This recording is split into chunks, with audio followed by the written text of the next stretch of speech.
This is your wallet. This is your wallet on Steam. This is your wallet on Humble Bundles.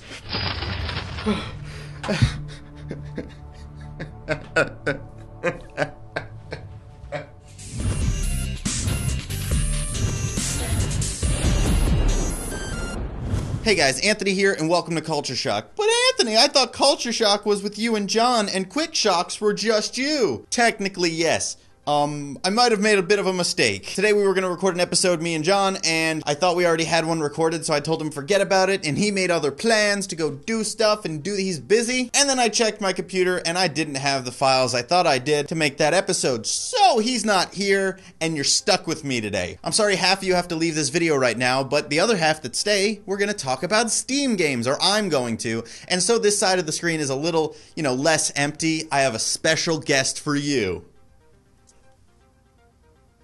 That's not a special guest, it's just a really long recording of me doing nothing. Anyways, I wanted to talk a little bit about Steam games. That's right, Steam. I think I have a problem. As of this recording, I have 148 Steam games. When I look at my Steam list, I feel pretty bad. I look at it and I go, wow, there's so many games. I'll never play this. I'll never play this. I've put my games into different categories now so I can hide all the ones I don't play. That way I don't feel so bad about myself. But honestly, I'm not even that bad. I have friends that go up into the 200s or the 250s. I'm sure there's people out there with tons more, 400 games, whatever. But why is that? Why do people just gobble up these Steam games? I mean, a lot of people would just say price, but maybe it goes deeper than that. I have a couple of ideas that I'm going to go through because I'm not entirely sure, but I want to put my ideas out there and then see what you guys think, and maybe we can figure it out. But yeah, I have a lot of Steam games. I mean, it's getting to the point where, you see game reviewers having their collections behind them when they talk like, hey, welcome to Angry Video Game Nerd. I should start doing this with my Steam account. Come on, game designers. What a bunch of poopy butt diarrhea dump. What were they thinking? But I'm here to ask why this is. Humble Bundles do not help. I'm recording this on the day I bought the Humble Bundle that had Spec Ops: The Line, Mafia 2, Bioshock 1 and 2. If you paid more than $20, you got Infinite, but who wants that shit? Anyways, let's go through my reasons. Number one, the reason I think it might be so crazy that people buy so many Steam games. The value of cheap games. Now, if I see a game like Spec Ops: The Line, I bought the whole Humble Bundle just because I wanted that one game that would be cheaper in the end than buying the game by itself right now. I see a game on sale. If I can get a $30 game for $5.99 or $4.99, I'm gonna do it. Is that what keeps bringing me back to it? Maybe. It's hard for me to pass things up when they're so cheap, even if I don't think I'm gonna play them. Like John, we were talking about this at lunch. John said, I can look at a game and know I'm never gonna play that. I think when I look at it, and maybe when a lot of other people look at it, they go, I might play it eventually. Yeah, let me get that while it's cheap. And that's just become so ingrained that we don't even realize how much we're racking up at this point of Steam games. I mean, it's hard for me to see a game on sale for $2.99 and go, I should probably get that.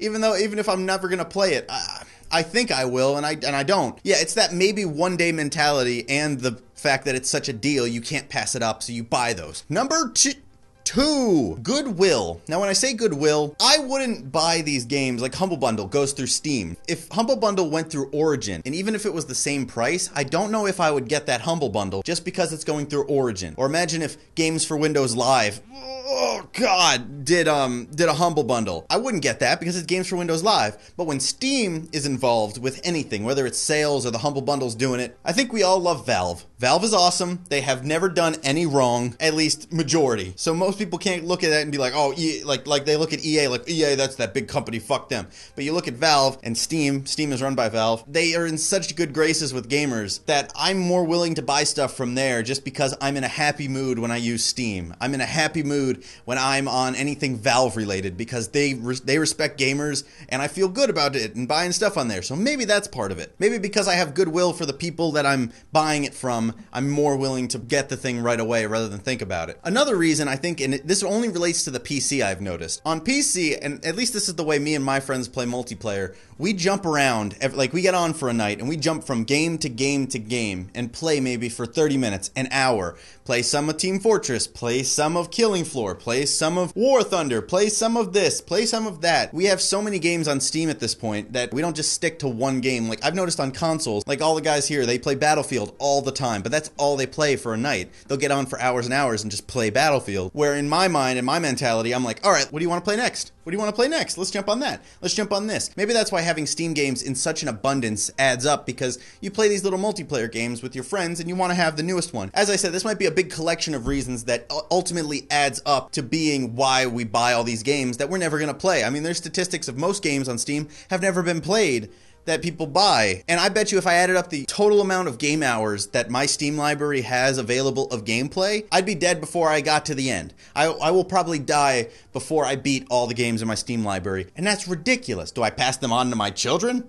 Maybe. I don't know. Hey son, with my last dying breath, here's your inheritance. Daddy, what's this? Oh, it's this code for Steam. You can get all of my games. Anyways, guys, please let me know below what you think about any of the Steam sale stuff. Do you guys spend tons of money on Steam, and do you have a whole ton of Steam games? Leave the number of Steam games you have in your account. Include software, I don't care. Anything on your Steam account. Go to that number in your library and write it down below, and let's see how bad 158 is. Let's see who can get the highest number of Steam games. All right, be honest about it. Put down how many Steam games you have, and whoever finds the highest numbers, like them up so they get to the top and I can see them. All right, we're gonna make this into a contest where you don't win anything, but whatever. It's still going to be fun. Anyways, guys, yes, please leave a comment below and like this video if you want to help out the show. Also, subscribe if you're not. And Anthony, thank you for guest hosting with me. John will be back next week. I'll try not to fuck it up again. Bye.